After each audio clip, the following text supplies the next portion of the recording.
And we're back. We are It's back. Steve and Joe and Daryl are bored. All right.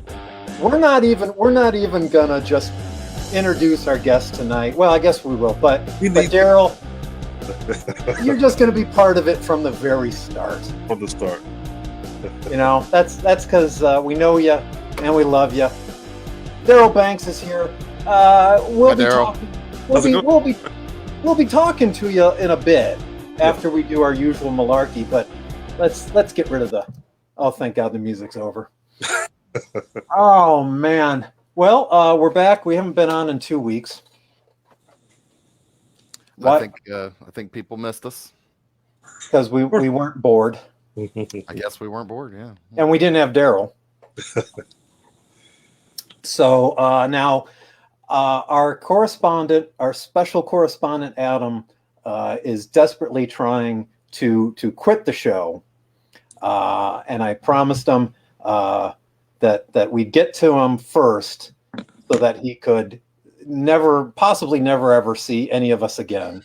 So Daryl, Adam usually does a food review segment. Okay. So we're gonna. It's maybe for the last time, Adam's new food review. Let's bring him on. Hey, Adam. Hey, hello. How you doing, buddy? I'm tired. Hey, Adam. This is our buddy Daryl. Hi, Daryl. How's it going, Adam? I don't know. Yeah. He's you're trying to weasel your way out of this. Adam, let's just get this over with because you're trying to quit the show. I understand that, but I enticed you with the new food review tonight. What do we have going on tonight? Cakes stuff. Yeah, we have superhero cake. And that's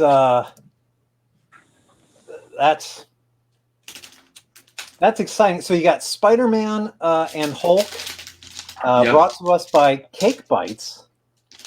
And now we also have found that they make Thor, Iron Man, Captain America, and Black Panther cakes. That's what I was going to ask. If these were the only two, that's pretty good options there. There are 6 in the set. Collect them all. But tonight we just have Spider-Man and Hulk, and you can see Hulk. We noticed has an extra 10 calories because it's Hulk. But as we found out, the Spider-Man ones cost 20 cents more. Go figure. Life. All right, Adam. What do you got for us? I'll do Hulk first. Okay. Oh. Daryl, you see how exciting this is? Okay. First of all, I like snacks, so this is not wasting time for me. Daryl, I almost came over to drop you off. Here's some cakes. Oh. Now, supposedly, Adam, it's got like an apple frosting. Okay.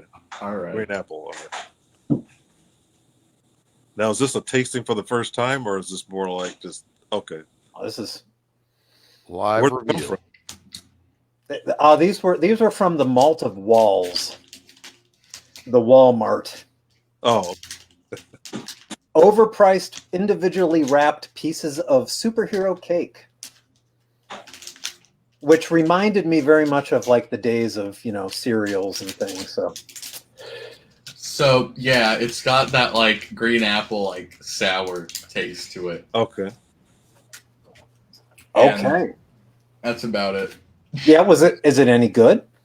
I guess. Okay. Well, try Spider-Man. Oh, is this one? Are they both radioactive? Oh yeah. Oh, so it's 2 pieces in one thing. Okay. 3 pieces. Oh, we could have shared. How rude. Do you taste the spider? Does it have a bite to it? Radioactive? So like it's chocolate. Okay. And I don't know. Okay. Are you going to eat them all? Or are you going to bring them down to me so I can try some? Oh, I'll eat them all. Okay. Thanks. So which one do you like better? Spider-Man. Spider-Man? Yeah, but you'll still eat them all. Yeah. Okay. Well, that's. I'm sorry that we couldn't get you Iron Man cake. Is that a thing? Yeah, Oh, okay. Iron Man, Captain America, and Black Panther. The Black Panther cake says we did some research. Blue and white inside. Seemed kind of Purple. You're colorblind. purple. That's true. Purple and white inside. Go figure. Well, thanks, Adam. It's good to see you. Yep. Are you going to be on again one day? I don't know. Once I'm not tired. Once I have more than 12 hours of sleep. All right. Okay. Spinoff show. Adam is tired. Yeah. All right. Well, thanks, Adam. That we wasted a good 5 minutes there. Thanks, buddy. Yep. Thanks, Adam. Nope. All right. That was Adam. Okay. Well, so now, Daryl, I promised Joe every episode that he gets a minute to talk about Bob Dylan. Okay. So next up is Joe's Bob Dylan minute. Or anything. That actually happened. Yep. So Joe, I guess this time we said you get maybe a little bit more than a minute because I'm gonna eat some Hulk cake. Actually, you know what? I'm gonna go with the Hulk. Okay. So you have either a minute or as long as it takes for me to eat Hulk cake. All right. So there you go, buddy. Okay. All right. This week's Bob Dylan is Dave. This week's Bob Dylan Minute is going to be part of my vacation that I took in 2009 to go visit Bob Dylan's hometown where he grew up in Hibbing, Minnesota. So I can probably make several Bob Dylan minutes out of this. So the first part of this, I'm going to show the high school. So this is the high school Bob Dylan attended in Hibbing, Minnesota, which is a little town way up north Minnesota. And it's this huge, beautiful building. Inside, like marble staircase and artwork. And the town became very rich back in the early 1900s because of the iron ore that was found. So there's just it's this little town, but this huge, beautiful high school. And this is the auditorium inside the high school. I mean, it looks like like a performance concert hall or something. It doesn't look like you're in a little town in the middle of nowhere, Minnesota high school. But Bob Dylan performed famously during his high school talent show on the stage. And here's a picture. This was close to the entrance of the high school. This is like all they had there at all that was acknowledging Bob Dylan at the time. There is now like something outside's been put up. Joe, I'm moving on to the Spider-Man cakes. Okay. All right. Keep going. So this was the only thing there really acknowledging Bob Dylan. I was there in the summer. I was there in the summer. This show's very serious, Daryl, as you can see. I was there in the summer, so no school was happening. So when I went in, I actually got to talk to some of the people that were there working in the office, and one of them was a woman who actually went to high school with Bob Dylan. Really? Yeah. So I got to chat with her for just a little bit, and she remembered him performing at the talent show, and she said basically just everybody just kind of thought he was a weirdo. I was wondering, what was he like as a student? Yeah, I don't know. And she obviously didn't like really personally know him. Okay. But she said that she did remember him performing, but that, it didn't sound like at the time she like thought it was really anything extra big deal or whatever, or, but there you go. His high school band that he was part of was called the Golden Chords. So I think that was the name they were performing under at that time. All right, Joe, that's a minute and a half. That's 2 minutes. Yeah. Okay. There we go. We'll save the rest for next time. That was interesting because my wife and I just went to the Rock and Roll Hall of Fame, so this kind of dovetails into that. And and the Rock and Roll Hall of Fame has almost nothing about Bob Dylan there. So yeah. So well, I will say about Bob Dylan, the Hulk cake is horrible. So you tell Bob, Hulk cake, the Spider-Man cake, thumbs up. Hulk cake. They were Thumbs trying. down. They were trying to do too much with the whole Apple thing, probably I don't know what's going on with that Hulk cake, but that was nasty. radioactive, Yeah. I was about to shut the whole show down there. radioactive gamma ray flavored cake. Yeah, and there's still like 2 bites of the Hulk cake left, and oof. I'll maybe try the dogs. All right. Okay. Now, Daryl, before we get to you, we have one more segment, which is yeah. Tom would like to say the Hulk cake is Hulk cake needs to get the yeah.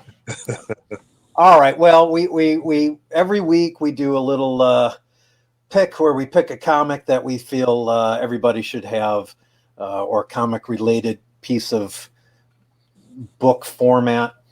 So let's just get this. Now, the Hulk cake made me angry. I was really hoping for the Hulk cake. Mine. Now I'm mad at the Hulk, but Marvel Fanfare 47.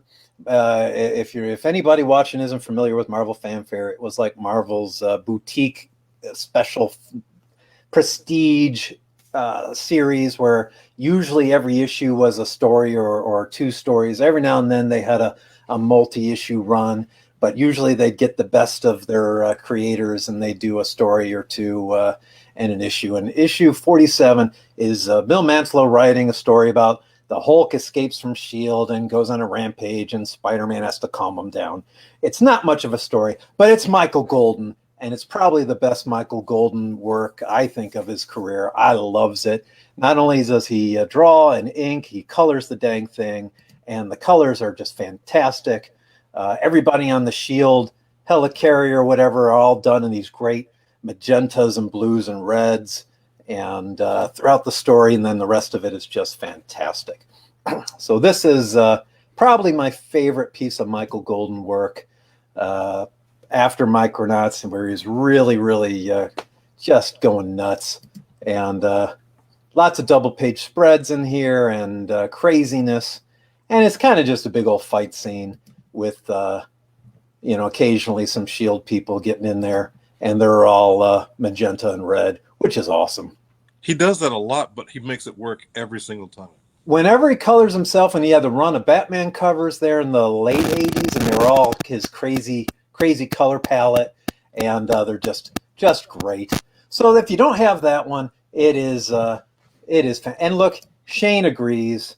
So if Shane agrees, there you go. But that's I would love. This is the sort of thing I would love to have, because it's actually kind of too small for the amount of detail he packed in. I would love this to be in some sort of an oversized hardcover, pretty format. But like the Treasury editions, Marvel Treasury edition. Well, they've been reprinting their Treasury editions, and it's kind of neat to have them in hardcover. But I don't mind having issues larger too, which I guess they occasionally do. But yeah, all right, Joe, what do you got?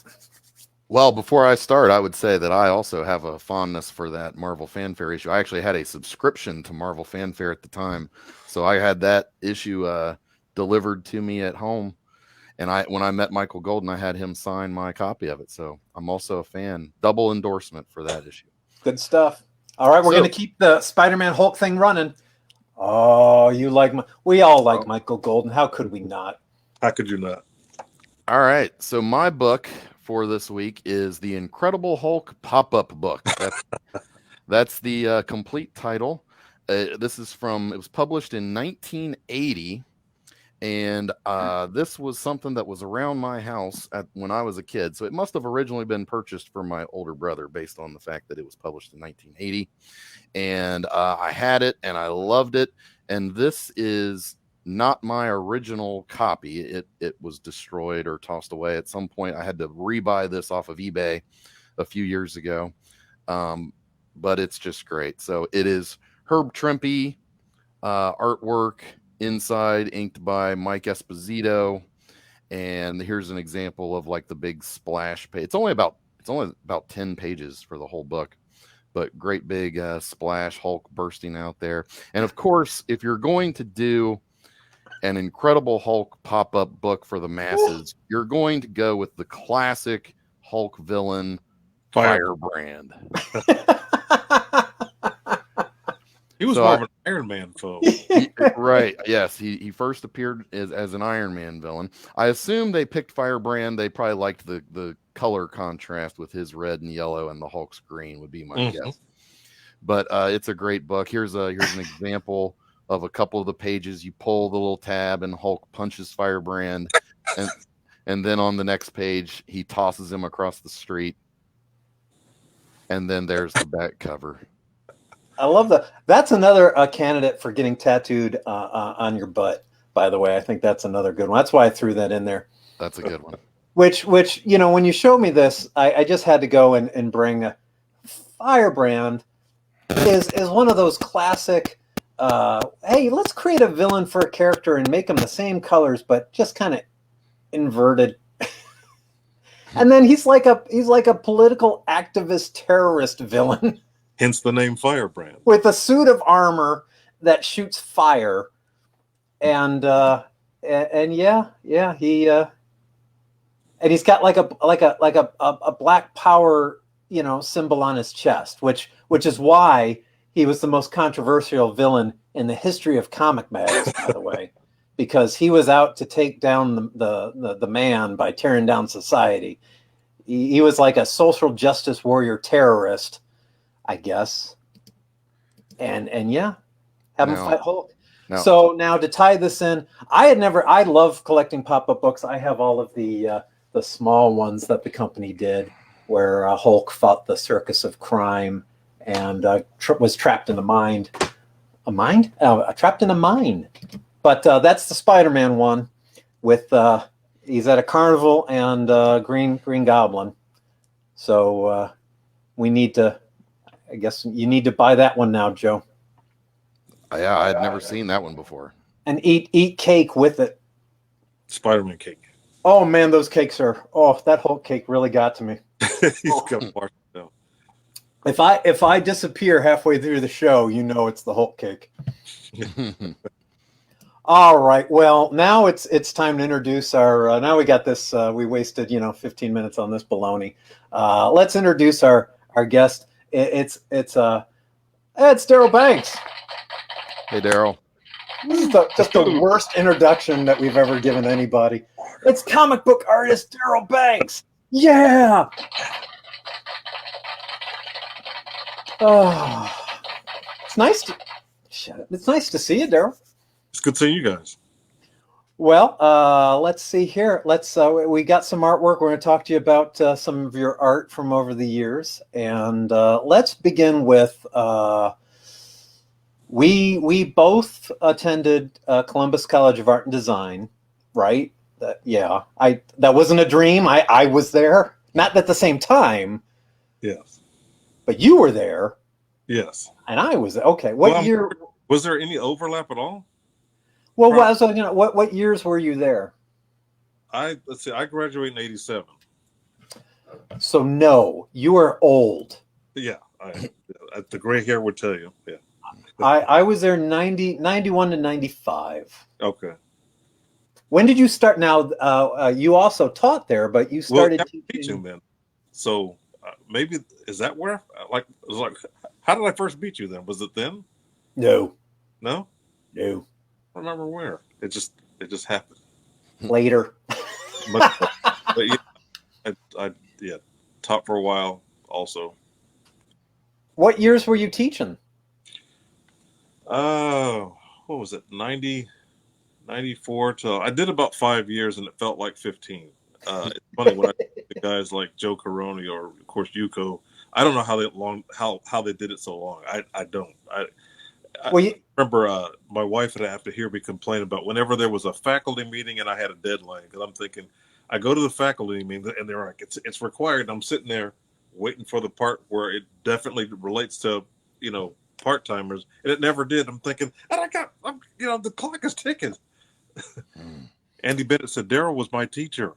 I remember that well. And I have to say, well, first of all, hi Andy. I think about the talent that came out of my class. I think about like Andy. I think about Joe Caroni, Glenn Brewer, Thomas Schreiber, who ended up working for Capcom, the video game company, Kron Grant. It was almost like, I was fortunate enough to have a good share of good students. Of course, as Dave, as you know, you got those that the students that you're sad to see them show up. It's kind of like, oh, couldn't you have taken a sick day? Like, oh, it's like a TV show. You have to have a cast.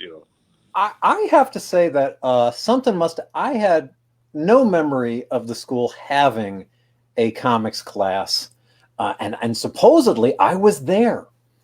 So keep in mind, and I would imagine to a degree, in spite of it being a major, I still don't feel like the school really embraced comics as a whole. I mean, even what they have now with this major, it has this.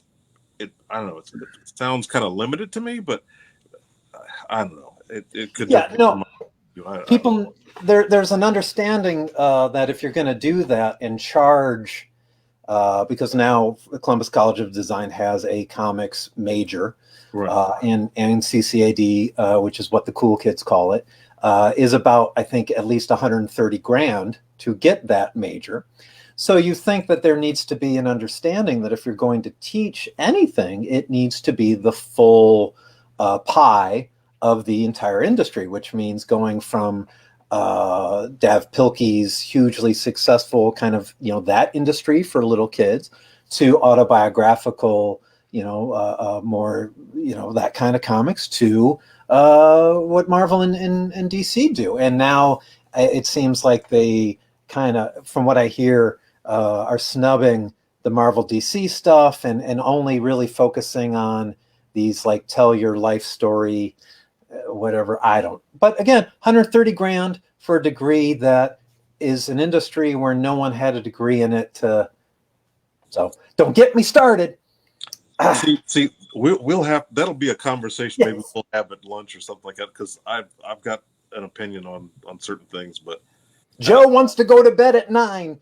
I taught there from 2000 to 2001. I did 2 years there.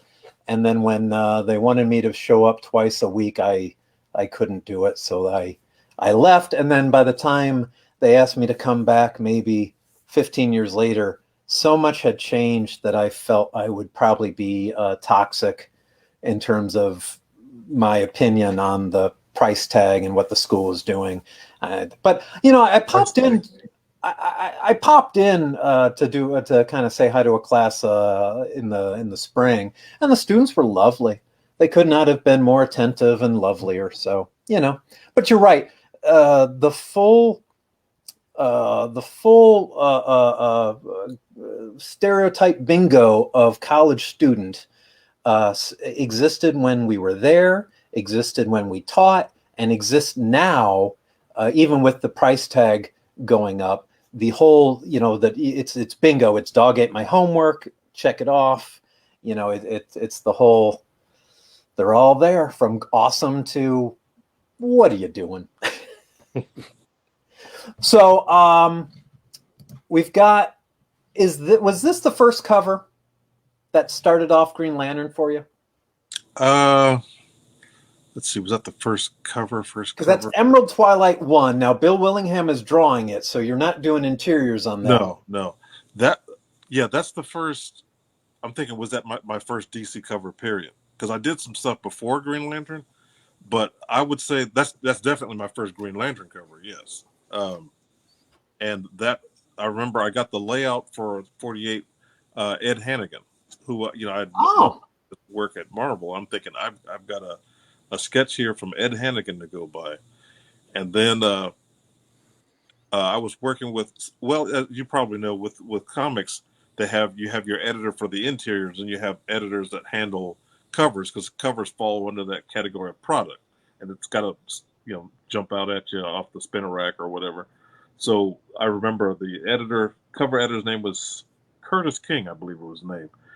And he's the one that said, all right, we have a definite image that we want to go with. And it was, imagine, pretty much the same. I just had to pretty much tighten it up, and Romeo Tangal inked it. And then for 49, that one was more, because of where the story was going, is that we want something that people aren't used to. And I'm thinking, what does that mean? It's, we got to show Hal in a light we've never seen. And so I did almost the exact same image, except we've got Hal waist up. And Curtis goes, yeah, that's definitely on the right track, but let's zoom in even closer. Let's really get that expression. And just, the hands and the face, I think that'll be enough. I said, all right, how's this? And he goes, yeah, that's it. And wow, I had no idea. And then history was made. It's kind of like, wow. I to this day, it's actually that image seems to be a bigger deal now than when I did it, because when I got the original art, I think I sold the cover for, oh, this is painful, $200. So, but I don't want to say the offers I've gotten subsequently because it's painful. Oh, so painful. But that one was because it's then you've got a newer generation of comic collectors that see that and they wonder what happened. My thing is, well, read the trade paperback, because at one point they were reprinting Emerald Twilight and then into the whole Kyle story. But then they stopped because it was supposed to be 3, and they stopped at 2. Have no idea why, because the first 2 did really well. So kind of shrugged my shoulders and go, oh, okay. I mean, the fans wanted it, so I don't know.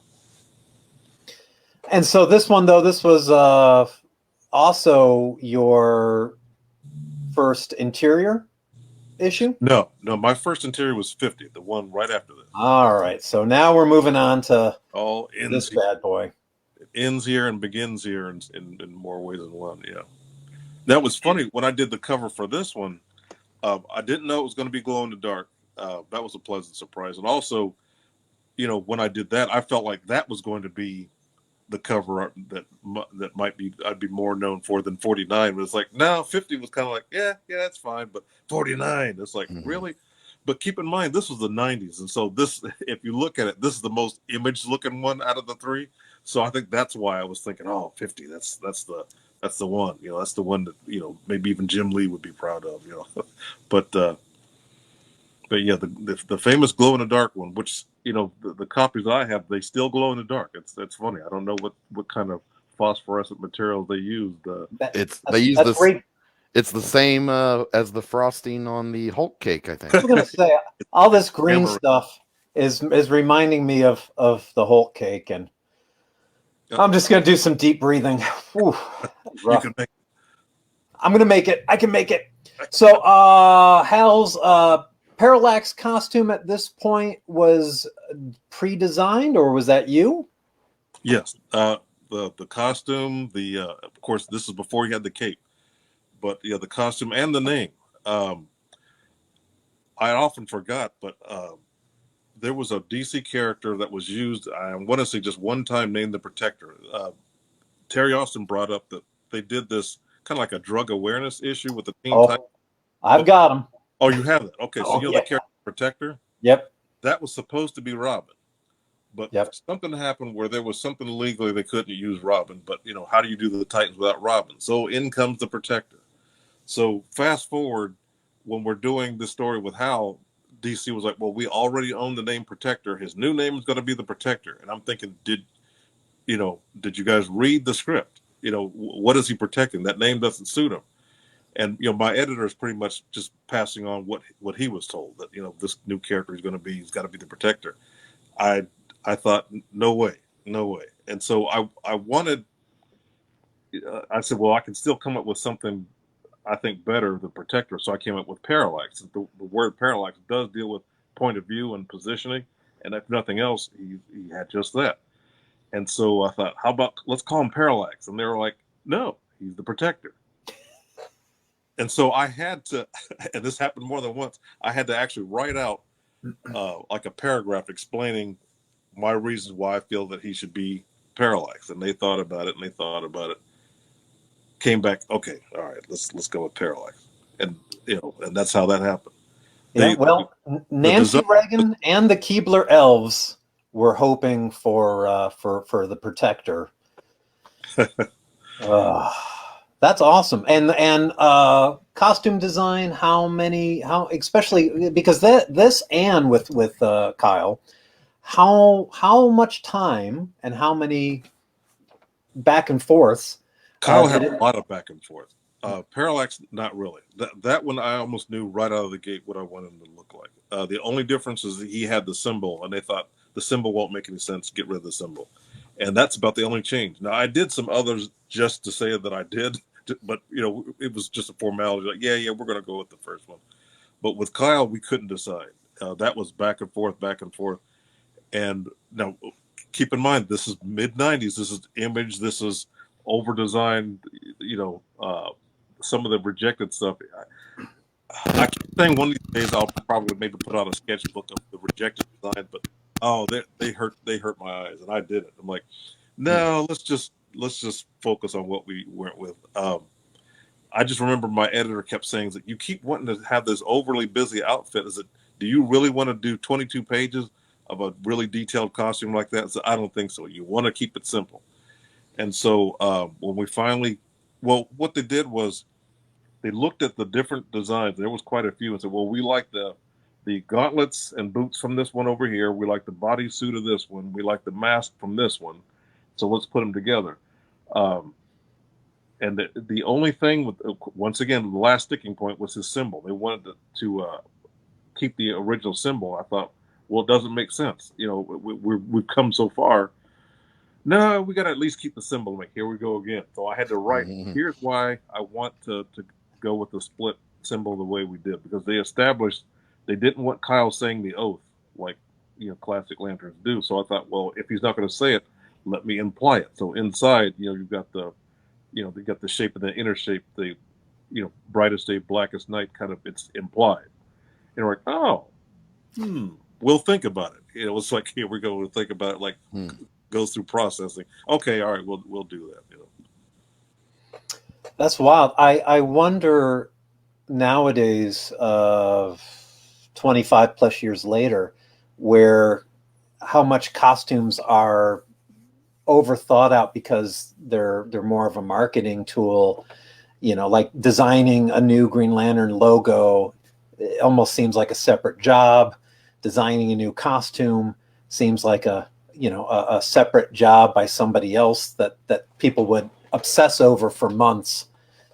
But maybe not. I don't know. It's probably harder now, especially because of the movies. I think about the it's funny because to me the movies should follow the comics, but now it seems like they both follow each other. But I think about Moon Knight. I like it as in live action, but I hope the comic doesn't end up having all that hieroglyphics. I pull my hair out, what hair I have left.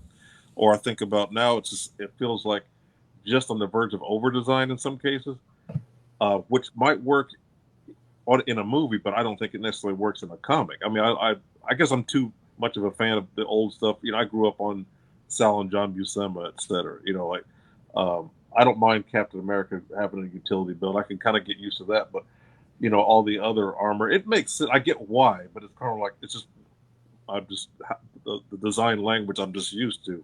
Like, why the pirate boots? I don't know who started that. I don't know why that lasted as long as it did, but I think we're past the the Captain America, Hawkeye, style, pirate inspired boots. But I look at that and go, it's totally normal, but through the eyes of a younger fan, they're thinking, what kind of boots are those?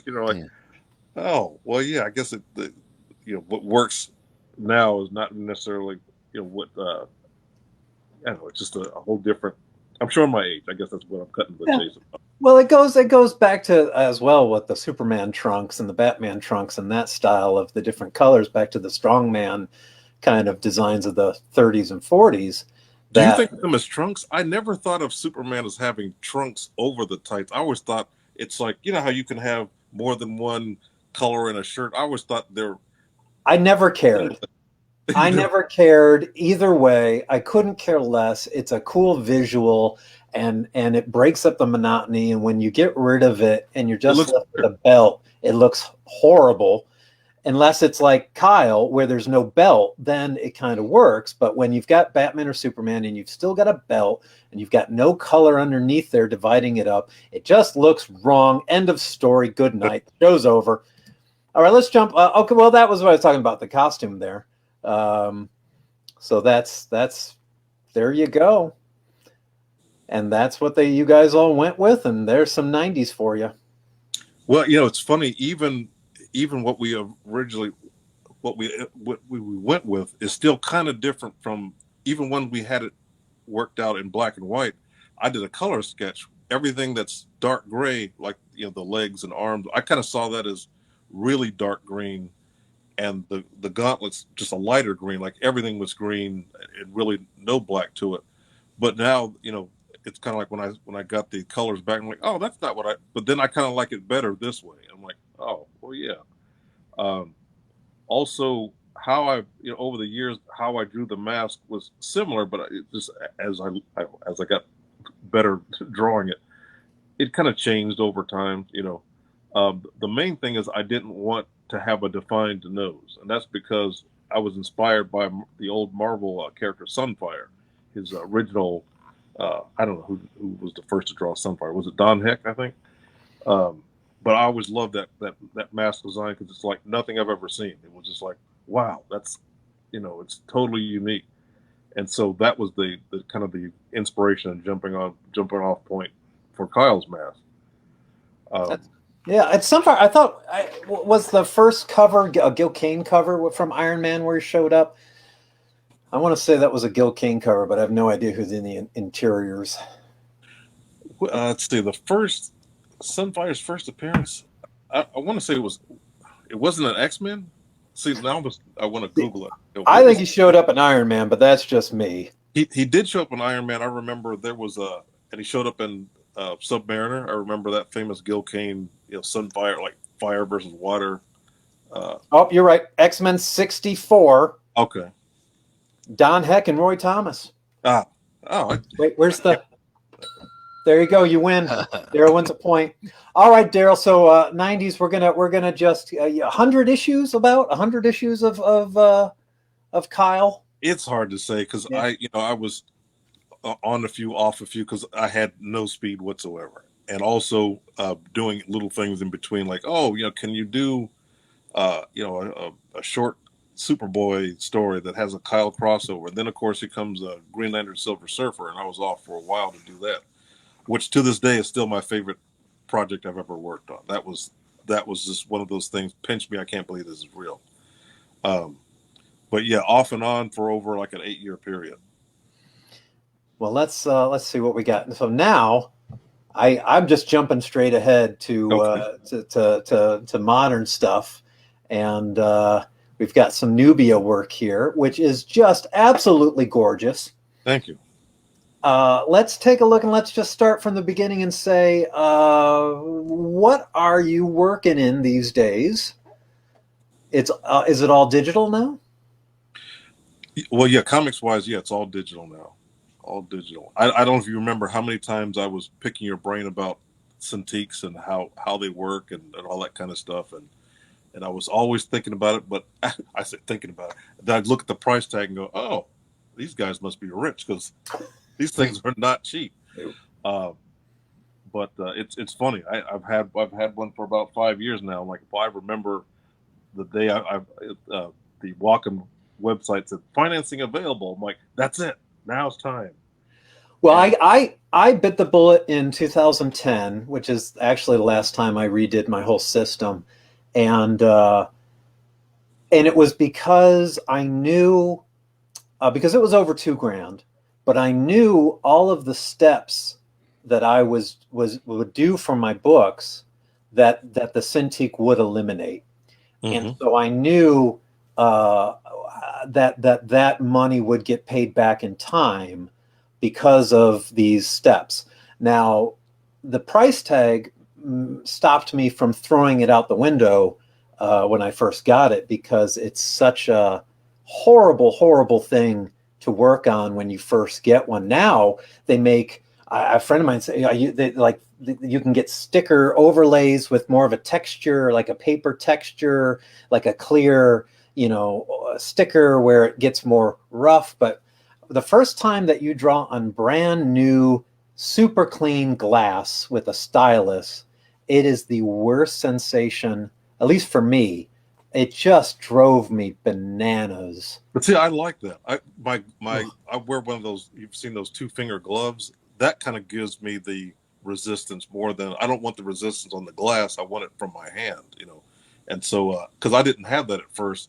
and yeah, I couldn't stand it. It's like, oh, this is not cool. And I think I saw a YouTube video. I'm like, oh, this guy's got a glove on, and that made all the difference. It made all the difference. For me, what I found is that it needed to get the nib change was obviously important to go from just plastic to either their paper or just something with a little bit more friction. But the other side of it was once the glass just got dirty, once just some sort of dust and just hand dirt or whatever got on there, that created enough friction combined with getting used to it that it ended up being okay. But yeah, there's no throwing it out the window when you spend $2,000 on something. You pretty much have to tell yourself you're going to have to figure this out. End of story. I can't believe how big the current one. I don't have that. I have the older one, but I think they're up to 32-inch or something like that.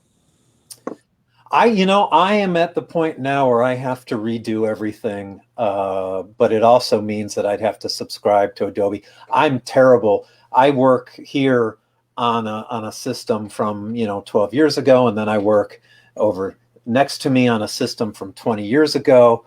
So I'm horribly out of date and in danger of being in trouble. So I'm at that point now where I do need to kind of just scorch earth and rebuild with newer technology. But so what program do you use when you're doing your black and white for this stuff? Clip Studio Paint EX. Wow. I'll use Photoshop here and there because I'm just used to it. I've been using Photoshop for 17 years. I had an old. I was using Photoshop 7 up until Cheyenne, my daughter, who's a photographer. She had a question about Photoshop, but she had, the modern one, and I'm thinking I have no idea what I'm looking at. So I kept thinking, I said, well, you can't just buy it like you could before.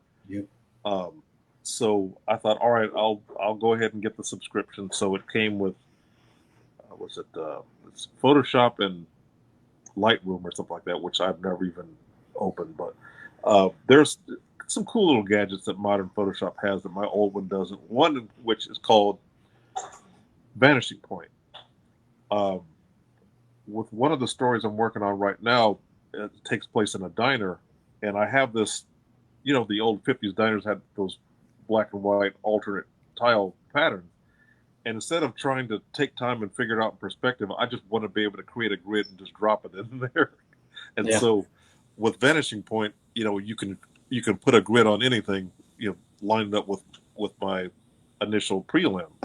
And so, I mean, there's perspective tools in Clip Studio, but it just works a little quicker in Photoshop. So I'll start certain things in Photoshop and then, polish it off in Clip Studio, because Clip Studio was just so easy to navigate because it was designed for comics. Obviously, Photoshop was originally for photography, whereas Clip, it's for comics. It was a manga program from Japan, so it speaks our language. It names a lot of the tools and how things operate and the interface and all that good stuff.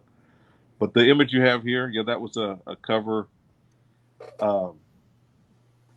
That was, for some reason, I got real picky with the snakes. Because I can't draw a snake out of my head, I had to Google every single snake head that had to match my rough layout. But I was just determined to make it match what I wanted, and it took a while, but it was worth it. It's neat when it goes over to the color team. Are you giving them notes, or are you just waiting to see what they come up with, or do you have any input at all?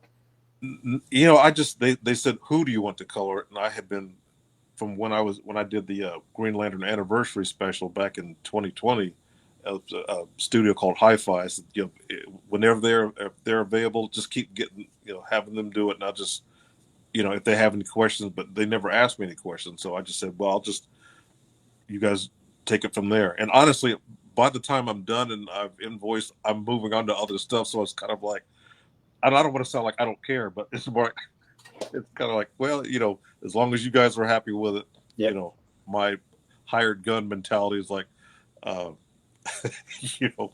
moving on to something else. But doing these was great because Dave, as we do conventions, people always ask, "What are you working on?" And so often, everything I would mention was past tense, and so it felt good to be doing something comics related in the present tense. Because let's say if I mention, "Oh, I'm doing stuff for Hawthorne Village," no one cares about Hawthorne Village. Or when I was doing Marvel Legends stuff for Hasbro, still, I would bring printouts of that stuff. All this is some of my GI Joe stuff. Yeah. Anyway, so what comic stuff you're doing? I'm like, Is that this is now this artist definitely I loved her style because everything was so clear that when I had to use her work as reference to do things, I didn't have to scratch my head at any point. Now I actually did some in this is an actual example of the interiors. Fortunately the museum that fight scene takes place in, they had like a virtual tour on their website, so I could get reference from so many different angles. I thought, oh, this is great. I wish every project was like this. Like, oh, I don't have to go Googling stuff, for hours and hours. Like, oh, it was one-stop shopping for the background. So when you're doing pages these days, and you've got thankfully for this situation, you've got the museum reference available. You're breaking down your figures. How many steps do you have to show editors? They really didn't ask for any. I prefer working that way. That way they can, if they can catch something that I did, that I may have missed. It's just, like for example, when we do stuff for Bradford, we submit the sketches first. That's just, it makes the most sense. But they didn't really require it. It's more like I just prefer working that way. It's like, well, what do you think of this? Like, I think, was there any changes? I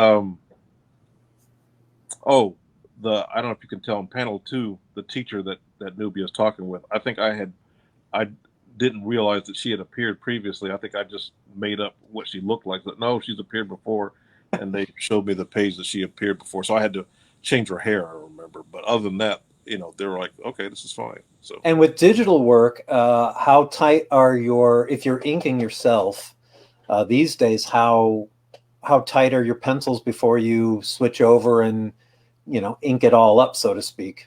Pencil, if I want to call it pencils, I just call them PREs because I have so many layers. It's called PRE, usually 1, 2, and 3. PRE 1 is like a blue line, just real rough to get the shape and just to figure out where's my horizon going to be. Then PR2, then I start to introduce a little bit more structure as far as where things are going to be placed in the panel. PR3 is costume details, like, okay, this character has this kind of armor or whatever, and then that's it. Then I go to the inks from there. So it's just a bunch of layers, and then it's funny, when I was doing this, I didn't realize that there's a indicator I could click on each layer so that when I flat it, they just disappear. I don't have to go back into the file and delete, then flatten it. You know what I mean? It's like what do they call it? Reference layers. I didn't realize that I could just, with one little indicator, I'm like, oh, it does it by itself. So that was my next question. With reference, when you're doing your pages, because I don't do this kind of stuff, and it seems like for me, and my ability to not really have a great mind's eye for poses and things, these days, how much of your figural work is out of the head compared to needing something else to kind of nail down viewpoints, perspective, or proportions? You know how I love toys? I know. Yeah. This is how. A lot of it is out of my head, but a lot of times with as far as getting lighting on something, it's like I'll take figures, I'll set them up, and then Cheyenne, since she works at a photography store, she bought me this light so I can get different intensities of light, and to get the lighting to match my prelims. Oh, I might have to hit you up for info on that light. That light looks cool. Oh, it's called Godox, Godox, and they come in all different sizes. I like this one because it's well, the tripod was separately, but you could do different, obviously different brightness, different colors. I mean, it's for photography. You've seen photography with different lighting. It's probably some type of Godox. Of course, the kind most photographer uses are huge, but I'm like, I don't need that. I need something. I'm lighting the toy. So, but yeah, it comes in so handy. Yeah. That's So awesome. yeah, a lot of it. I mean, I also have female characters.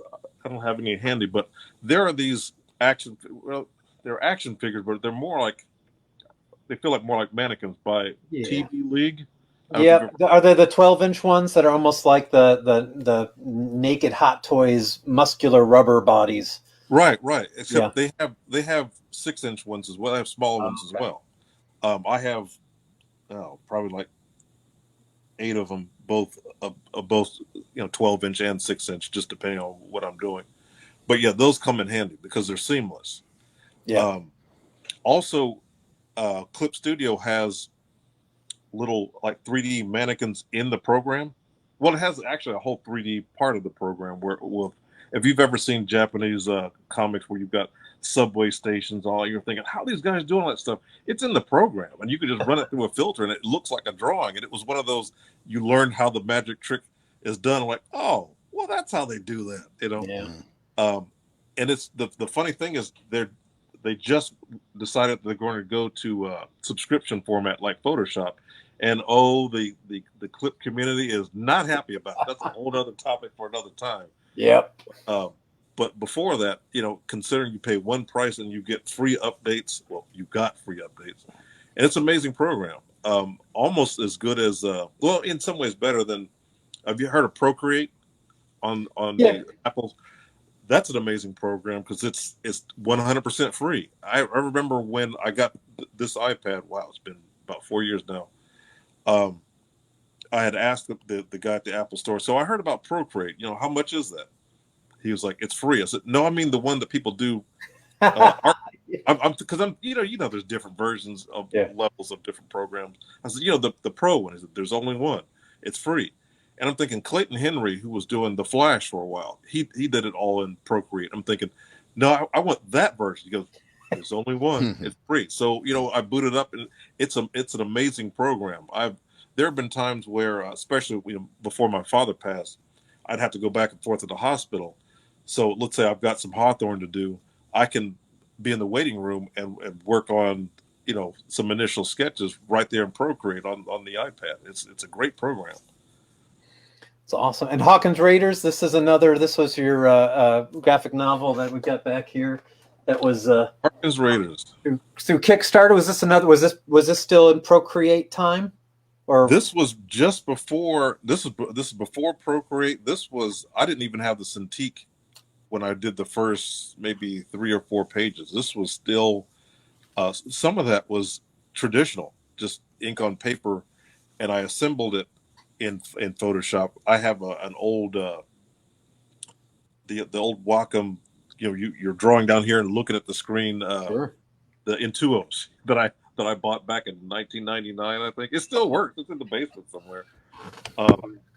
But I kept thinking this will be so much faster because there are artists that prefer to work that way. I'm not one of them. I've got to be able to have that direct 1-to-1 ratio. So it was during this where I thought now's the time to pull the trigger on this Cintiq. But yeah, this page that you're on now, I remember that was so many different panels, and I just would scan them and then assemble it in Photoshop. I think the reason I didn't do it all in one piece is because with the military hardware like the planes, I don't know where I can't even remember. The big plane is called a Lancaster, so I don't know what a Lancaster looks like. And the reference, of course, as you know, Google's never going to be the angle that matches your layout. So I found a 3D model of it. And so that kind of helped me work with it. Now, the 3D model, the proportions weren't quite the same. So it was like using reference for reference. I had the 3D model cross-reference to the actual photography and meeting in between with the drawing. So A lot of work. I used to tell my students, like, you don't want to do superheroes and aliens all the time. You want to do real-world stuff. And it's kind of like, But this Harkins Raiders was really hard to do. I mean, Yeah. it's what I'm glad I did it, but wow. If someone Oh goes, yeah, hey, you want to do another period book? I'm like, no. I was flipping through it before the show, and that's the only thing I could think of was, oh, you had some work to do.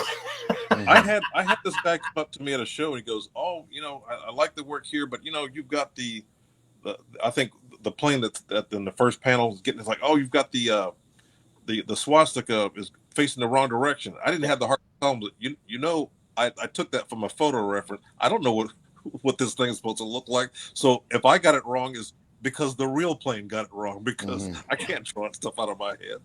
Well, that's the problem when you start getting into historical stuff, which I haven't done in a long time. But when I did, that's what you knew you were up against, was the person coming out of the woodwork going, actually, there you go.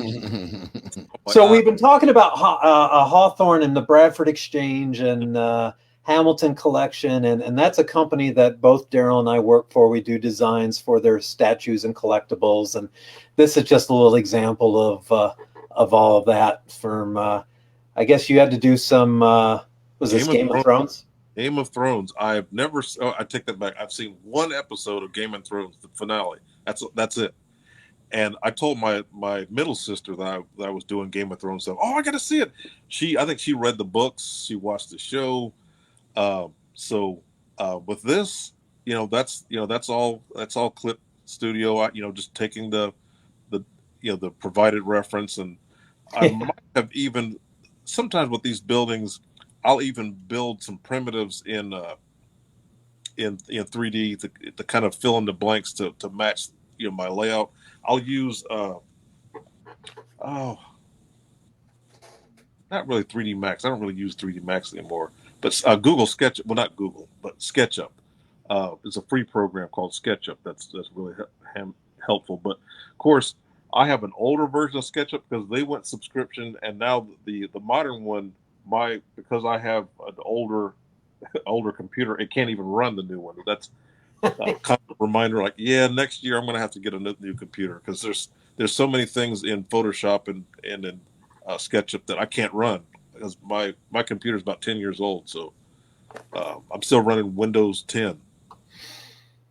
Yeah, mine's out of date, and I don't update it, and I don't know if I can anymore, and I don't care. But more figures for is this more Game of Thrones, or is this something else? Sometimes they'll just do themes. This was just Vikings. I remember I had to do a Viking ship that these guys, these characters were jumping out of. Now these are all in layers. I think this is what goes on my invoices. If I had to do them individually, but I can invoice all at once, I'll just put them all on layers and just flatten it. But, I like only once somebody told me once, they said, oh, you need to put a picture in your invoice, and I was like, no, I've never ever put a picture in the invoice. I never will put a picture in the invoice. Leave me alone. I do, because I want them to know, and I'll also remind myself, was this worth the money? Because it's been over a 14-year period. I normally like what they pay, but there was a time where I didn't, and it's kind of like I want to be able to look at it and say, yeah, this one wasn't worth it. Yeah. Now, of course, I stopped working for him when that started, so I guess I avoided a lot of that. And the people I do work with now, they just take the invoices, and if they complain, I just don't work for them anymore. Done. Oh man! All right, let's get to the fun that is the commission stuff here, because Joe's going to fall asleep here in a minute, and we have to get into the kaiju. So this is you do a lot of commissions these days. So let's run through some of these that are absolutely gorgeous. And as we do that, let me, before I forget, if anybody's watching on live or on YouTube, that's GL Prime on Instagram, and then the Real Bankster at Real Bankster on Twitter. Mm-hmm.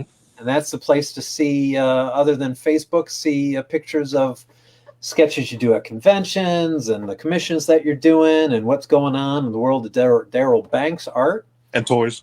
And toys. Oh my God, I don't know where you put the Ultraman toys. This is I can show you.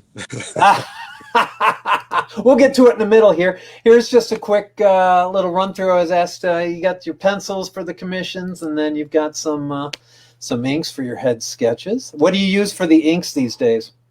Just microns and brush pen. It's nice that they make some nice ones these days. Now this one has some color, as we're going to see. So you've got what you using for the colors?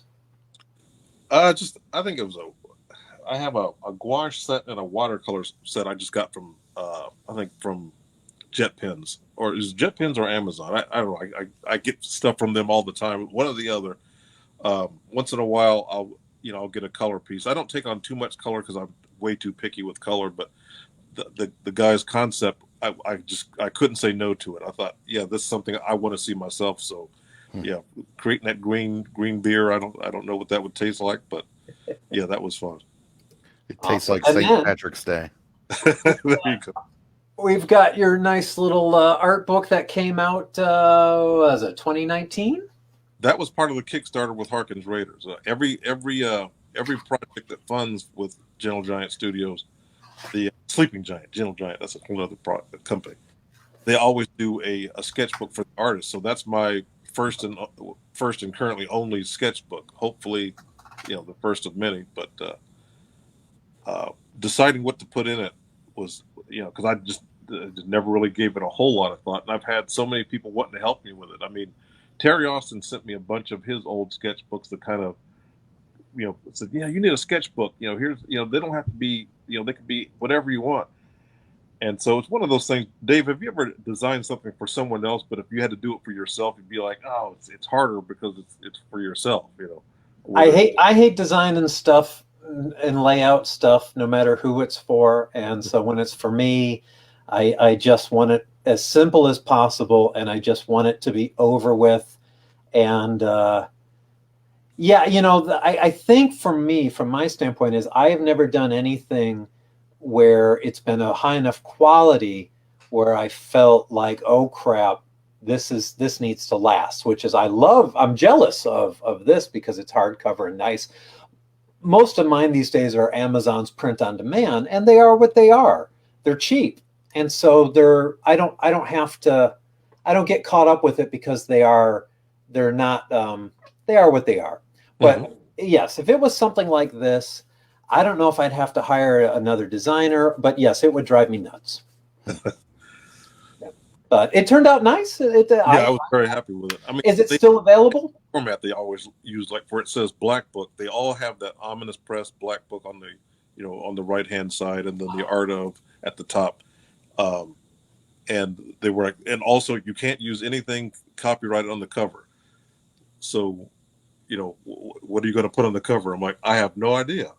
So I thought of a character I used to draw when I was going to CCAD. It was a character I came up with that was obviously inspired by the Japanese tokusatsu heroes, with a bit of Ultraman, a little Kamen Rider, that sort of thing. So big surprise. So I'll go with that.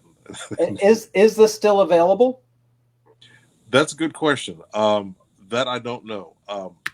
I recently got a bunch of these. Ron Mars had said I came into some more of your Black Book. Do you want them? I'm like, oh sure. And so I said, how did you get them? He said, well, that's a story for another time. So I don't know if there's an issue he got into with Omnibus Press. I have no idea. But he sent me the books, and I brought a lot of them to Gem City with me. I'll probably bring some to Cincinnati. Cool. Well, we'll get to that in a second. But all right, we're over our hour point. But darn it, we're going to do this. And I didn't warn you about this, but you've already said how much you like your Ultraman and your Kaiju. All right, this is going to be the Daryl Loves Kaiju challenge. I've got 20 Ultraman Kaiju.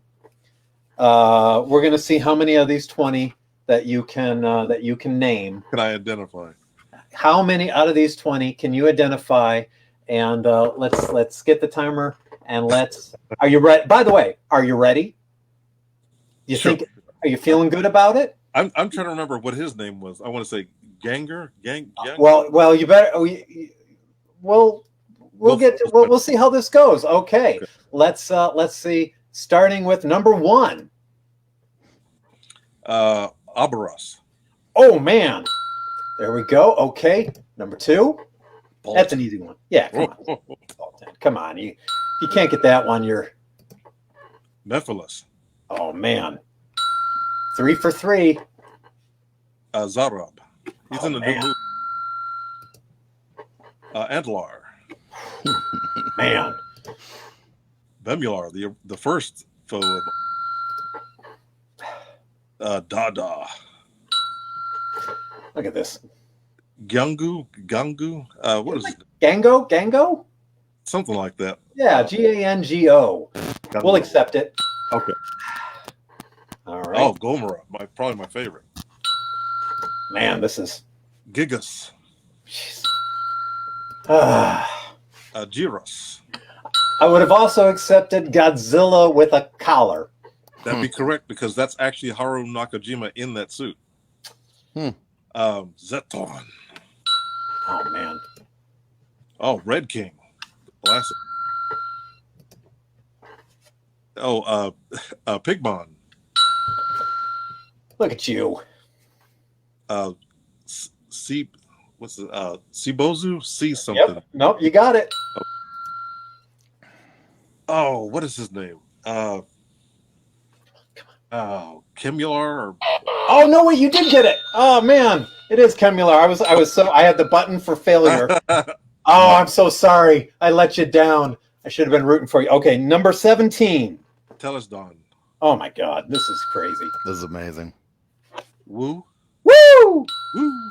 Ric Flair. Pestar.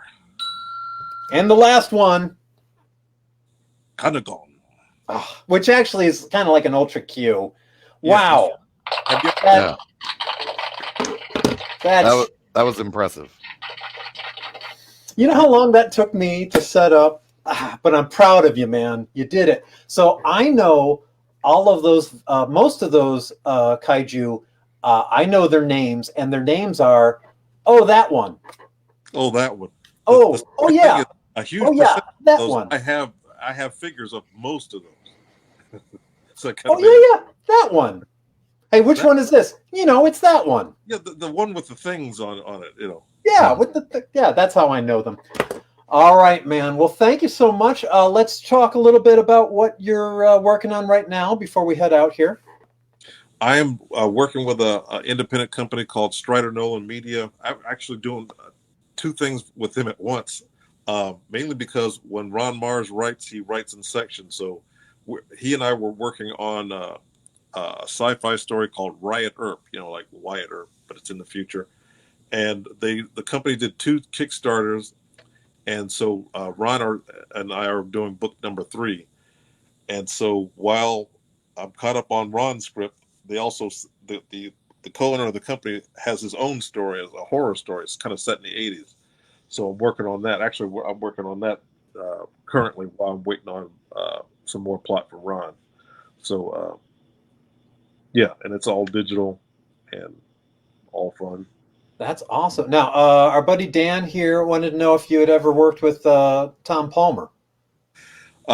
No, I've worked with Tom Palmer Jr. His son was an editor at DC, and I remember asking him. I said, "Tom Palmer Jr." I said, "Any relation to Tom Palmer?" I said, "Yeah, it's my dad." So, but I've never met or worked with the great Tom Palmer. A big fan of his work, and his son was a great editor. I would imagine still is. You didn't get to meet him at Mid Ohio? Probably not. I wonder if it was a thing where at Heroes this year, it's the first time I actually met Walt Simonson. Now, I've done easily 100 shows with Walt, but I've just always been too starstruck to actually do it. And I thought this is going to be the year. So the pictures you saw that I posted on Twitter and Instagram, that was me finally working up the courage to see, one of my childhood heroes, All righty. Well, let's see here. Thank you so much for joining us on our little crazy show here. Joe, you wanted to ask about your commission, right? No, that's okay. Oh, you can. I mean, I still want to do it, but right now I need to get a certain amount of pages. out of the way, because I have so many older commissions that I haven't even touched yet. I mean, my turnaround tends to be 4 or 5 months, and I've got some stretching to like 8 and 9. It's like, oh, because I think I had told you, I said, before I want to commit to it, I want to kind of, bring the list down a little bit, because I don't want to keep you waiting forever. But I still have the page. And everything. Don't let Dave put you on the spot like that. Sorry about that. Hey, I do want to say before we lose, before Daryl leaves here, I was totally 100% a Marvel kid growing up. I only read and bought Marvel comics new off the rack until some of the DC, those event things like the Death of Superman and the Batman Knights End stuff. Is that what it's called? Okay, Nightfall. Nightfall. Okay, whatever that was. But your Green Lantern was like the first like regular DC series that I bought off the rack like that new. Other than, like I said, some of those event things. So I love it. Fond memories of that. Thank you. Well, thank you. We had, honestly, Ron and I had a Marvel, I want to say, flavor going in, because, I mean, he was writing Silver Surfer, and, Kyle is definitely inspired by Peter Parker. So it was kind of like, Kyle was like the Marvel character in the DC universe. And that was just like a joke we just had. But it was, I think, hopefully that kind of came across, Definitely. I think I agree with that. Mm-hmm. I liked it, I think. That's all I got. All righty. We're heading out here. Bluto, every time Bluto tells us that it's goodbye forever. So thanks to everybody for watching. And thanks, Daryl. Now we're going to go through. I'm going to be next up. People see me in Monroe, Michigan in September 17th. I like this photo because the castle makes me look like I have hair, which is gorgeous. It's a crown. It's spiky hair. But after Monroe, I'm going to be at Cincinnati Comic Expo, and I did a nice little Batman animated print for them. But also, more importantly, at Cincinnati Comic Expo, there's the print without Two-Face. Darryl Banks will be at Cincinnati Comic Expo, which is your last show of the year? That's correct. Last show of the year. I only took on like 6 shows this year. Yeah. So we look forward to seeing you in Cincinnati. Yeah, looking forward. It's been a couple of years, so hopefully it's going to be great. I think, the last time you might have been down there was when you mistakenly went to dinner for me, and I talked about myself for like 6 hours.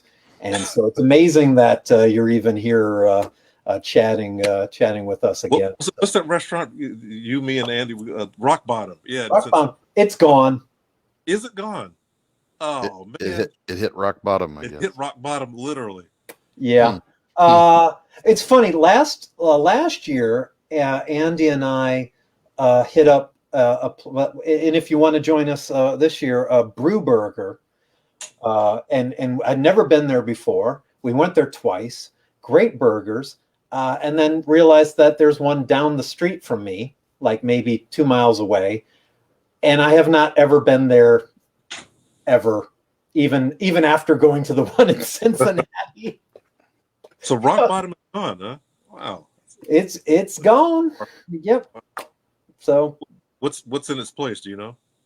Oh man, honestly, we were there right after. It was last year, and it was kind of that after COVID, 2021, and I don't know if anything was there.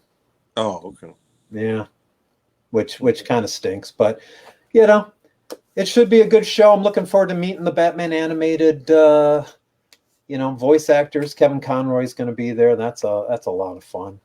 I met Kevin in, where was I? I want to say Colorado Springs, and I don't know if you've seen that selfie I took with him. He was sitting reading, and it was just he and I in a green room. And I thought, I don't have no idea what he's like. Some celebrities are great. Some just stay a mile away from him. So I thought, I'll take a chance, and I, introduced myself, and he was great. I when I think of Batman, if I'm looking at a comic, it's the Conroy voice that I hear in my head. To me, he's the definitive Batman voice. He's amazing. Yeah, I think he's awesome. So, sometimes you never know what you're going to get. A thing I love about the Cincinnati Expo for the guests is that the green room for lunches is the same for all the guests, so for the artist guests and the celebrity Hollywood guests, we all usually go in the same place to eat, and they do a great job at providing us with some food. So I've had some very entertaining lunches with people at Cincinnati Expo. So It's great. but the moment that you hope that you get to have lunch with somebody, then it never happens. So you have to just kind of just no expectations, and It's a surprise. I've sat with Benedict Wong one year, and he's amazing. I'm telling you, his accent in real life is so different than what we see on screen. Thick Manchester, England, because that's where he's from, and he's just a ball of energy. I'm like, I could listen to him all day. I had lunch with. You go. Oh, I was gonna say, you never know who you're gonna see back there. I saw Nichelle Nichols one year. I wish I'd said hi.